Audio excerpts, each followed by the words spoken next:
Астана халықаралық университеті педагогикалық колледжінің ағылшын тілі пәнінің оқытушысы Слатова Жупархан Тусубековна. Jamboard онлайн интерактивті тақтасы арқылы кері байланыс беру тақырыбымен бөліседі.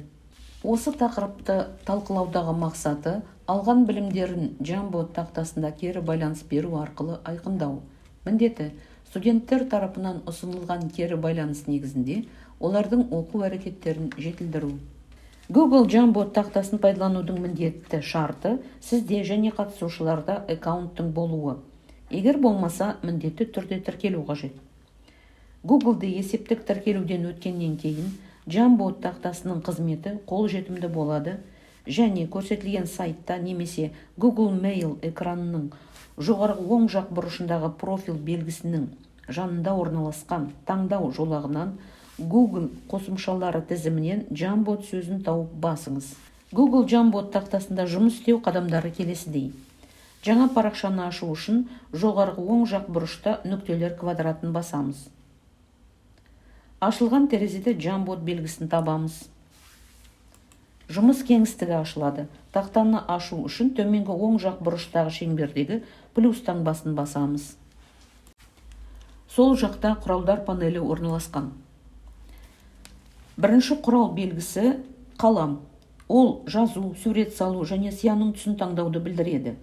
Таңдау үшін құралды және түсті басыңыз.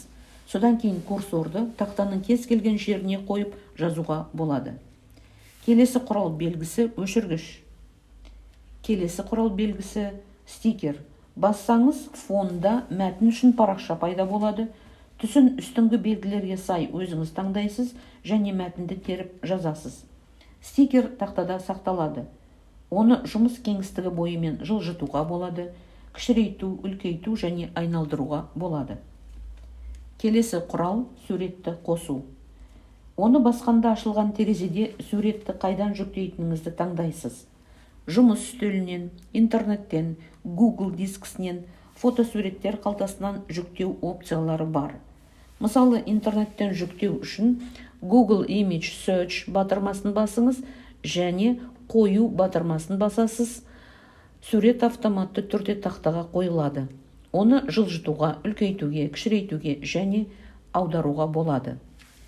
Құралдар панеліндегі соңғы белгі лазерлік көрсеткіш указка. Ол тақтадағы қандайды бір элементті көрсету қажет болған кезде қолданылады. Тақтада жұмыс істеу ыңғайлы болу үшін жоғары ұяшықтан фонды әртүрлі түске өзгерте аласыз. Ол үшін жоғары жақтағы фонды таңдау функциясын таңдайсыз. Сабаққа қажетті фон мен шеңберді бассаңыз, фон дайын болады. Егер тақтадағы жазбаларды көшіргіңіз немесе өшіргіңіз келсе, жоғары жақтағы ұяшықтан фреймді тазарту батырмасын басамыз. Білім алушымен жұмысты бастау үшін оған редакциялауға рұқсат беру қажет. Жоғарғы оң жақтағы қол жеткізу параметрі, яғни настройка доступа батырмасын басыңыз. Студенттермен жұмысты бастау үшін қол жеткізу параметрі, яғни настройка доступа батырмасын басып, қажетті топтың атауын жазасыз. Жалпы қол жеткізу, яғни общий доступ ішінен редакторды таңдаймыз. Сілтемені көшіріп студенттердің электрондық поштасына немесе әлеуметтік желілеріне жібересіз. Сосын дайын батырмасын басамыз. Яғни қажетті адамдармен бөлісу үшін стандартты Google бөлісу параметрлерін пайдалануға болады. Сіз оларға редакциялауға рұқсат бере аласыз. Сонда олар сіздің тақтаңызбен бірге сурет сала алады, немесе оларды тек көрумен ғана шектей аласыз. Google Jamboard тақтасын автоматты түрде сақтайды. Бірақ көшірмесін жүктеп алғыңыз келсе, бөлісу батырмасының жанындағы 3 түк нүктені пайдаланасыз. Содан кейін тақтаны PDF форматында немесе изображение кескін файлы ретінде жүктей аласыз. Енді студенттерден кері байланыс алу жолдарын қарастырайық. Тақтада айтылғандай, студенттер топтық жұмыстың нәтижелерін осы тақтада жинақы және толық түрде көрсете алады. Jamboard студенттерге үйреткеніңіздің қорытындысын білудің тамаша тәсілі. Тақтаны оқушылардың түсініктерін бағалау үшін сұрақтар қойып, немесе олардың білгендерін қайта алу үшін пайдаланамыз. Мына үлгіде осы тақта арқылы студенттерден кері байланыс алу жолдары көрсетілген. Алдарыңызда айтылғандай, оқушылар сабақ туралы ойларын, идеяларын, ұсыныстарын хабарландыру тақтасында қалдыра алады. Тақтаның наклейка жапсырмалары нақты өмірде қолданатын жабысқақ қағаз стикерге ұқсайды. Оған пікір, идеялар жаза аласыз. Оларды жылжытуға, топтастыруға болады. Жазбаны қосу үшін жапсырма наклейка батырмасын басып, мәтінді енгізіп, сақтау батырмасын басыңыз. Алдыңызда стикерлерді қолданғандары туралы мысалдар көрсетілген. Студенттерден онлайн сабақ кезінде мұғалім қандай қасиеттерге ие болу керектігі сұралды. Студенттер не істеді? Олар мұғалімнің суретін ортасына қойып, бұтақтарын стрелка түрінде сызып, қасиеттерін стикерлерді қолданып жазды.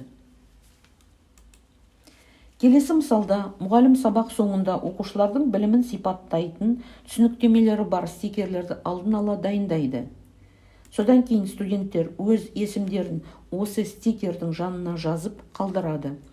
Бұл олардың тақырыпты түсінген, түсінбегенін сипаттайды. Мұғалім кімге көмек керек және кімге көбірек тәжірибе қажет екенін түсінеді, көреді. Келесі мысал, ағылшын тілінің шақтары сияқты үлкен тақырыпты зерттеу барысында мұғалім тақтаны белгілі тақырыптары бар аймақтарға бөледі.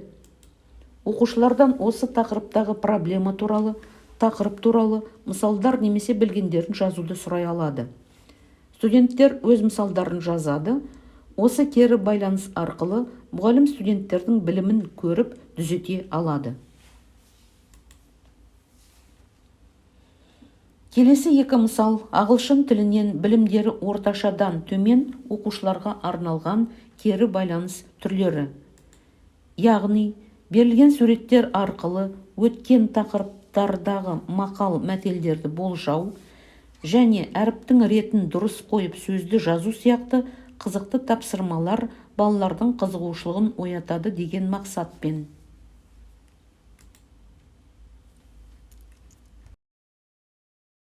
Jamboard студенттерден онлайн және офлайн режимінде кері байланыс алудың тамаша жолы. Бұл қосымшаны қолдану тек мұғалімнің шығармашылығымен ғана байланысты.